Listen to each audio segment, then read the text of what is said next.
শুভ, শুভ, আমি dinner ready করছি, চলে এসো। আমার আজকে খেতে ইচ্ছে করছে না, তুমি খেয়ে নাও। উফ, তোমার তো খুব জ্বর, ওষুধ খেয়েছো? খুঁজে পাইনি আমি। আমাকে একটা ফোন করে নেবে তো?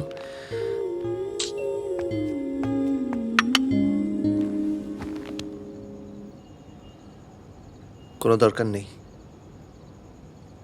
সারাদিন তোমার অনেক খাটাখাটনি পড়েছে, যাও গিয়ে ডিনার করে নাও। এটা আমার ডিউটি। ডিউটি?